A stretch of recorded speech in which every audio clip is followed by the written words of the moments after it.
All right, today we're going to be talking about the fun part of business, or as I like to call it, marketing.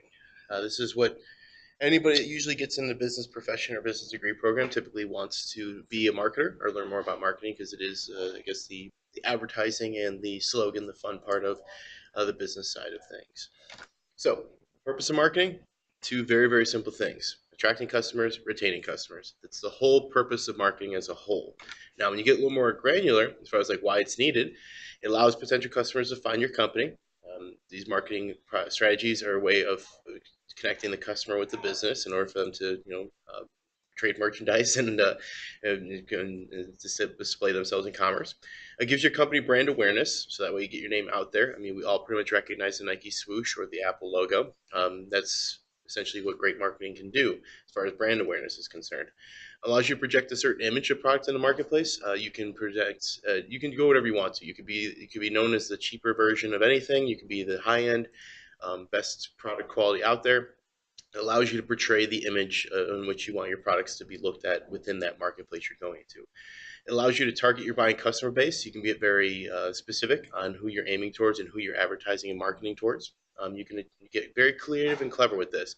We've all probably remember really fun commercials over the Super Bowl that might have drawn our attention or really drawn a lot of buzz towards things. I know Budweiser, Dorito, GoDaddy, they all do really good, fun commercial schemes that typically can draw you into interest in the organization. Maybe not purchasing, but you are aware of that organization and that company. So, Marketing 101 as a whole, if you look into the more granular portions of what marketing's job is, it's essentially the activities and policies that should be directed toward customer satisfaction. It's anything to keep the customers aligned with the organization. They want to focus mainly on profit sales volume is more important than just maximum sales volume. So not just selling the most amount of items, but making the most amount of profit along with those items is very key and important. And that's when it gets to a fun give or take when it comes to price decisions on what you can get away with and what you can work with within the market. Market research is extremely important because fine tuning the market side of it will allow the sales organization or the sales process of it to be better suited and better equipped for gaining more clientele. And you want to make sure that you're always smart, not cheap with the marketing budget. You don't want to spend the money on something that's not going to be effective for the company, but you don't want to go cheap that doesn't help the organization as well. The research part of it is very, very important, and a lot of times it's overlooked when it comes to the marketing piece. You want to utilize your testing and customer research you've been doing in order to get a really, really good idea on how you're going to portray your company to these customers or potential customers you're going after. You want to research your competition and make sure you know everything that you can to know about them so you can differentiate your marketing strategy from theirs and make sure that you differentiate your company as a whole from everything else that's out there. That way you can set up continuing marketing research strategy as well, as far as like continuously making improvements on your marketing structure. You can do this through both analytical data of quantitative and qualitative studies, figuring out people's emotional state with the qualitative portion of it, but a quantitative seeing if these numbers are rationalizing coming in as sales or more customer base, and knowing if your marketing dollars are being utilized correctly. And then you make adjustments based on all those findings. If you buy a bunch of Google ads or Google clicks, you'll see a bunch of those get taken up. You want to see if that's even profitable from what you're paying per customer, so to speak, if it's paying out as far as the amount of clientele you need. And all that works out the same way. Essentially, marketing is an investment in an opportunity to draw more customers. If that investment's not paying out well, then you look at different avenues or different ways of doing it, and you check and balance where you need to go in order to get the most effective marketing dollars out of getting the most amount of customer space. So this was when marketing research takes another shift, and you start looking at more not just those specific items. You start looking at the outside areas as well, as far as the population shifts. Is this regional market changing? Do I need to go outside my scope? Legal and regulatory changes. If you're in a highly regulated area, like in education or in healthcare, those are highly regulated fields that change all the time. Even wealth management has a lot of regulatory attachments to it. You have to make sure that you adjust to those changes so you stay in a good light and don't paint a bad picture for your clientele. Local economic situations. I mean, I always like to use the example of like real estate. If you were a realtor or owned a realty-based company in like 2007, 2008, when that market crashed, it definitely didn't look good, and it was not a good situation or organization or market to be in at that point because nobody was buying homes and people's homes values were going very low and essentially being very, very tough. Same with mortgage brokers or people that sold mortgages. They were looked at in a really bad light as well. Most valuable materials to customers. This is what your customer base looks at. If you're an IT-based organization, you're not going to buy TV and radio ads because there's really no reason for it. You're going to go after where your clientele is actually active, which can be like social media, IT forums, maybe like magazine or publishing material that they look at. You're going to go after stuff that they actually will see. You're not going to pay for stuff that's not going to be seen by them just because it seems like it's a good price or advertisement. You want to know what's important to your customers so you can market specifically to that. Like, why is this item so important to them? Because it fits a need or an importance for them. And then you want to really focus on the brand and logo emphasis because, like I said, brand awareness is huge, and certain brands resonate with us and we'll never forget ever. And certain ones have done a good job of just like imprinting that image in our heads, and we can never get rid of it. So that's what you want to get to. Is like, as soon as a minute people see your logo, they know what that is. They don't need to read up on it. They don't need emphasis on it. They don't need to see your little like name of your company. That brand logo is yours. All right. So when you look at marketing as a whole, when you start looking at marketing plans, there's 4 key components that go into any type of plan of action for marketing. There's the product and service itself, what you're offering. There's the promotion, as far as how are you eliciting or pushing that out. The price, of course, like what's the price going to look like, and distribution. Now, when you're building a marketing plan, you don't necessarily emphasize all of them, but you will pick and choose where you will showcase and what you're going to look at.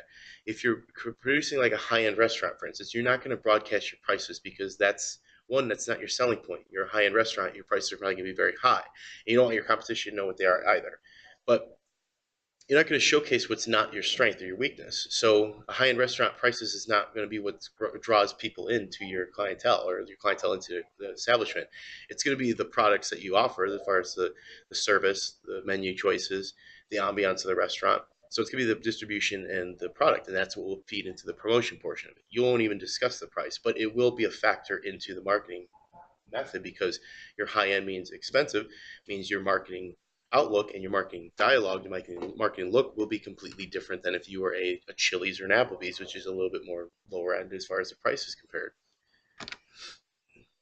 And so when you do that, that's when you build out the strategy. You examine and differentiate your product and service. Like what parts of those 4 components are key for my demographic and customer base, and you build it off that.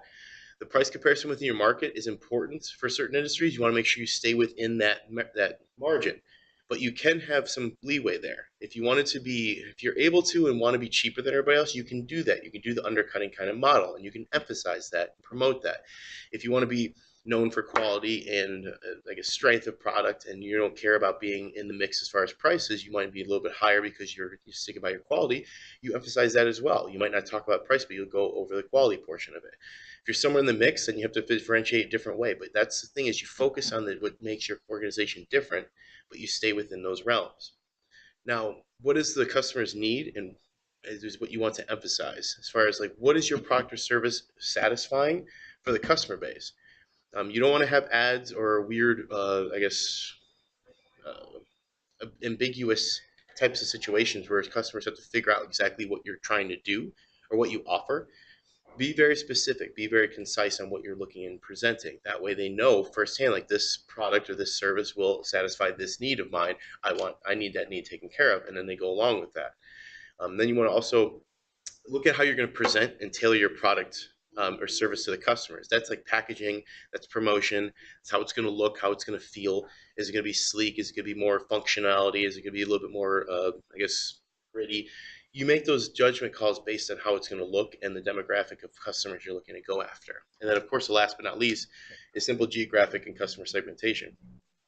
Like where are your customers living? Where are they oriented? And how are you going to segment that customer base? Are you promoting a product or service in a high-end living situation or a low-end situation, a medium? Are you middle class America? Like where are you going after as far as geographically and segmentation? And that way you can differentiate it.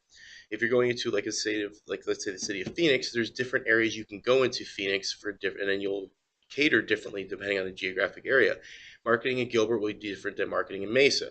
Scottsdale will be different than marketing in Chandler, etc. It just goes that way. And then that's when the fun begins. I usually do a bunch of activities, but with this lecture being specifically for lecture, we're not going to do that. But I want you to hone in on making decisions based on marketing research and what your customers want, need, and find interesting or want to go into.